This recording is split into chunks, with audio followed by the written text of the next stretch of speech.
Hi there, I'm Megan Breen from the Collaborative Humanities Investigating Religion and Power Lab, or the Chirp Lab.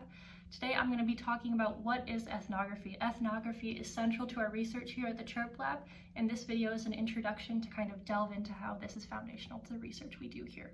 There's also other key concept videos on our YouTube page and linked in our website that you can check out that discuss key concepts that we also use, such as religion, power, the relationship between them, and power dynamics. Today I'm going to be going over four main things. So first of all, the definition of ethnography. What is it exactly? Second, methodology. How are ethnographic studies conducted? Third, we're going to talk about the state of the field and how the field of ethnographic writing has changed. And then lastly, I'm going to present a current example so that I can really illustrate for you how this may look in the future and in our current field. Let's start with what exactly is ethnography. So ethnography is a research strategy that allows researchers to explore and examine the cultures and societies that are a fundamental part of the human experience. The ethnographer collects data and gains insight through first-hand involvement with research subjects or informants. So we really need to pay attention to first-hand here. That's going to be the difference between ethnographic research and archival or source research. When you're looking at a diary or simple numbers, that is going to be a lot more different than what you're going to get from ethnographic research. Ethnographic research is able to present a more full picture, and when you're on the ground, you can really gain those unique experiences that may not be possible from other types of source material. Next, let's talk about methodology. So how do you do ethnography? There's three main types. Methods that are used depend heavily on what the subject of study is. So the key is to really mix and match these to best fit what the goal of the research question is. Let's start at the top here with participant observation. So this is on-the-ground research where the researcher attends events or engages the community in other ways relevant to their research and builds rapport and relationships.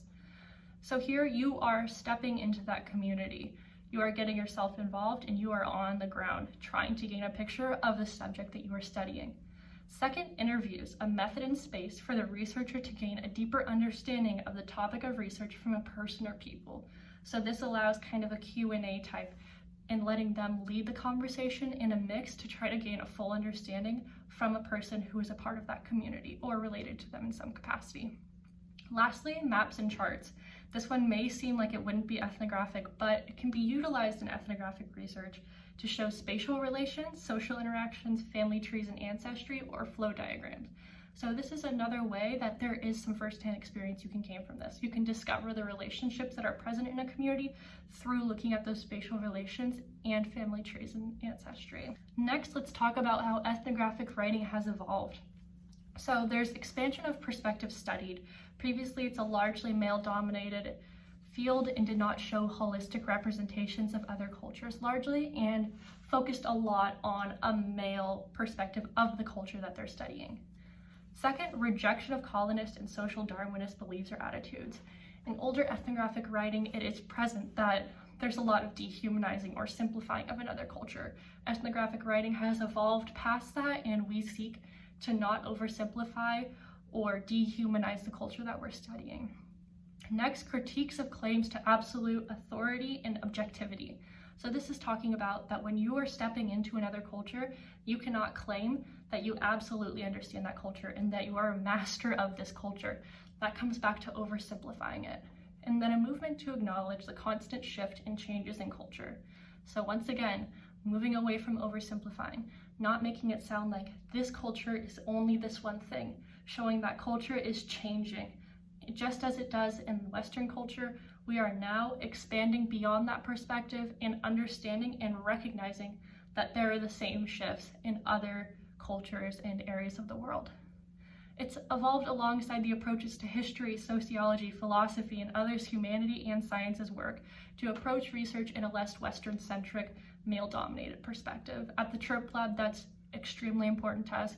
We want an intersectional approach that is interdisciplinary and does not oversimplify the research work that we're doing. Lastly, let's look at social media as ethnographic methods. So this is going to be the example I'm presenting to kind of illustrate what this might look like in our current field. So upcoming field of ethnographic method to gauge cultural behaviors through social media. There is a hesitation here to overuse technology due to the multitude of platforms and accuracy of information collected. So there's a consideration to not overgeneralize and simplify. When you're looking on Twitter, there's always the possibility of bots. You don't want to look at a hashtag, look at the first 3 posts and oversimplify an entire cultural movement. Super dangerous. Once again, really being aware of oversimplifying. And with social media, that's something we really have to keep in mind. But it is a new way to gather mass data and note trends, something that's more accessible to a wider audience of doing research, and it's just a mass of data that wasn't as possible and accessible to really see before. For further readings and for the quotes of definition of ethnography, we have Writing Culture, The Poetics and Politics of Ethnography by James Clifford and George E. Marcus. I have a brief description here of what this is about if you're interested in exploring it further. And then Ethnographic Essentials, Designing, Conducting, and Presenting Your Research by Julian Murchison. This is another great resource that I have used a lot when looking into how we're going to approach our ethnographic research here at the Chirp Lab. I absolutely recommend them to look at these annotated bibliography entries I've written and see if this is something that's going to be helpful for you in your research. And then a little plug here at the end, resources at the Chirp Lab. Visit our site, chirp-lab.com, to learn more about our personal mission, projects, and current researches that we are working alongside with. Visit chirp-lab.com/resources for further readings on the relationship between religion and power, which we study here at the Chirp Lab, worksheets on research method and research development, and to view our other key concepts videos that really explore a lot of the different things that are foundational to the research that we do.